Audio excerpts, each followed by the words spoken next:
From the hurricane-proof high desert of Boulder, Colorado, this is cultural meteorologist and disappointed hurricane enthusiast, you can see I'm wearing my hurricane shirt, Jonathan Zapp, giving a mostly negative review of Hurricane Dorian and other loser hurricanes. Right now we've got Miriam going on, and it's also turning out to be kind of a disappointing hurricane.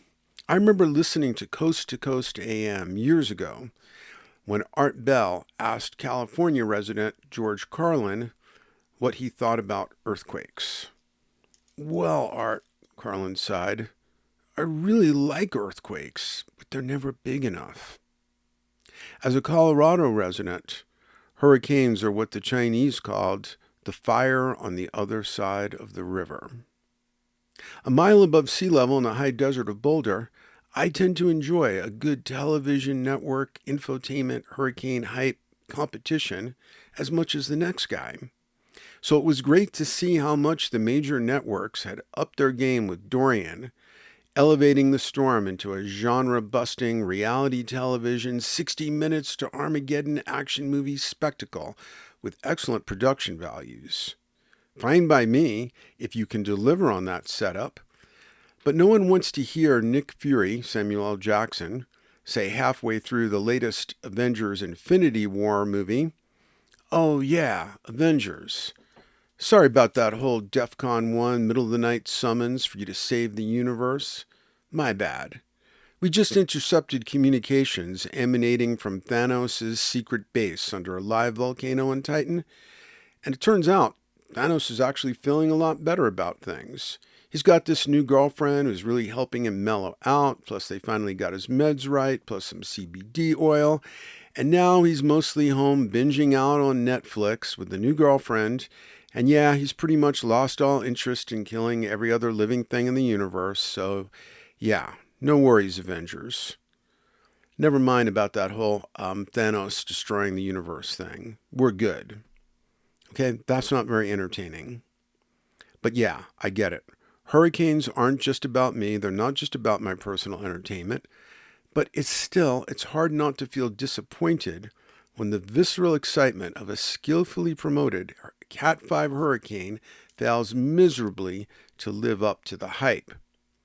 But a couple of days ago, this was first written in 2019, when Dorian was breathlessly launched as the greatest, most gargantuan, most record-shattering of all time, Cat 5, the first and only Atlantic hurricane in recorded history to blah, blah, blah, blah, and I was really getting into it, mesmerized by all these satellite shots of Dorian, a spinning colossus the size of Georgia, psychedelically tricked out with enough neon false color enhancement to make it look like a spiral galaxy having an acid trip as it glowed from the 8.3 million pixels of my 65-inch curved Ultra HD 4K OLED video screen with state-of-the-art Dolby Atmos signal processing, when out of nowhere, a spinning steampunkish zoetrope of flickering low-res, sepia-toned, nearly forgotten images of the aftermath of Hurricane Hugo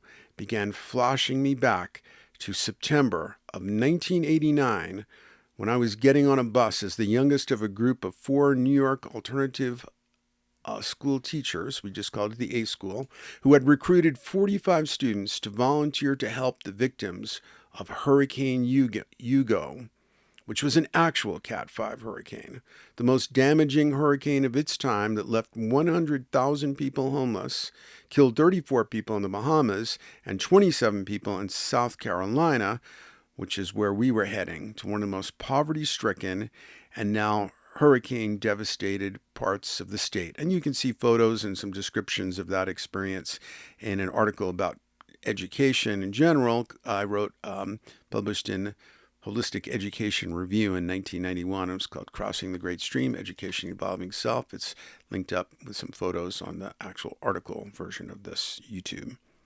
The flashback production values suddenly went way up, and I found myself in an immersive, multisensory, panoramic memoryscape where I was shoveling soggy, moldy sludges of what were once stuffed animals, hair curlers, tampons, and other treasured possessions and necessary commodities out of the shattered houses of people who were already very poor and barely making it.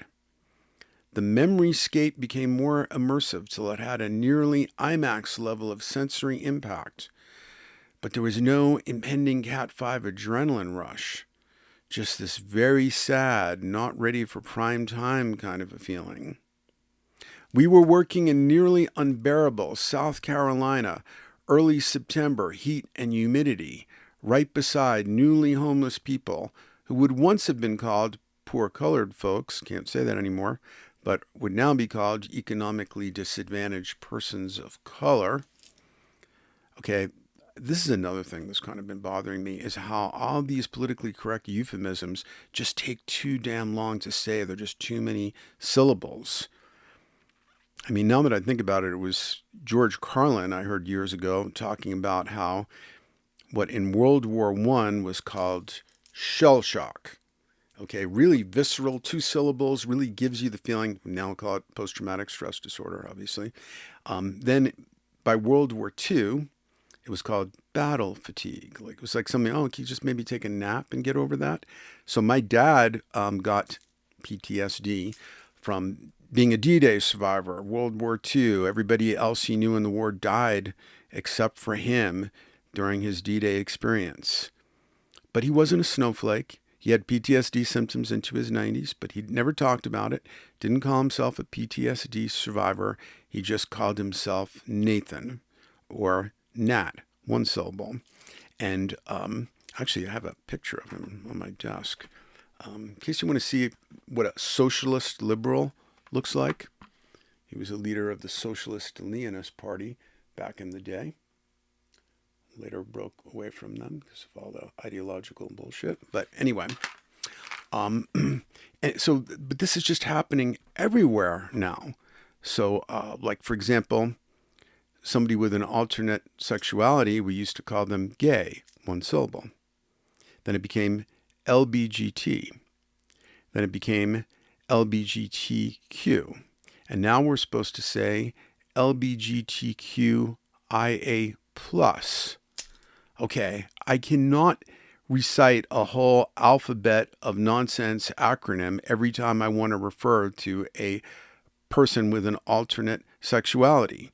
And the acronym is obviously just going to keep growing because now we have AI. It's probably got its own sexuality. So now it's going to become LBGTQIAAI+. Okay, I'm not going to live long enough to just keep multiplying all these terms. And this seems to be happening everywhere. I went to a lot of festivals this spring and summer, and I think it was at the Texas Eclipse Festival. And there's a sign for a shuttle bus, and it said it was for the alternately abled, because of course we can't say handicapped or disabled anymore, alternately abled. And but that would also include superheroes. If I can fly, then I'm like alternately abled, or I'm super abled, or whatever, right? And then far worse, it was also for those who were 65 years young and wiser. Okay, I'm 66 years old and I have back issues. Just call me an old cripple because I don't have time to listen to all that nonsense. But I also didn't need a shuttle bus to take me 1,000 feet to a festival. Just walk it off, Grandpa. Okay, but don't call me Grandpa either, by the way, because I don't even have kids. So if you're 20 and you have a toddler, you're closer to being a grandpa than I am. That's just a biological fact.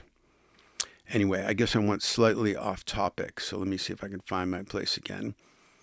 Back to the economically disadvantaged persons of color who were shuffling around, dazed and despairing, occasionally using a stick or mop handle to sift through the debris to look for irreplaceable family heirlooms, only to keep confronting the painful specificity of ruin that had befallen each and every item they ever managed to acquire and hold on to during long lifetimes of minimum wage jobs.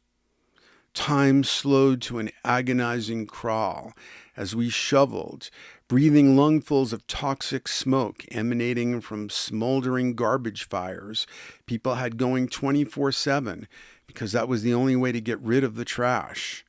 Day after day, hour after hour, we labored against a monotonous soundtrack of endlessly whining chainsaws and endlessly buzzing green bottle and biting horseflies as their ever-tightening orbital frenzies competed for airspace with the invasive clouds of mosquitoes, so stereotypically insensitive to personal space, with their relentless microaggressions and sociopathic inability to hesitate for even a single moment of self-reflection before sucking down our bodily fluids without consent.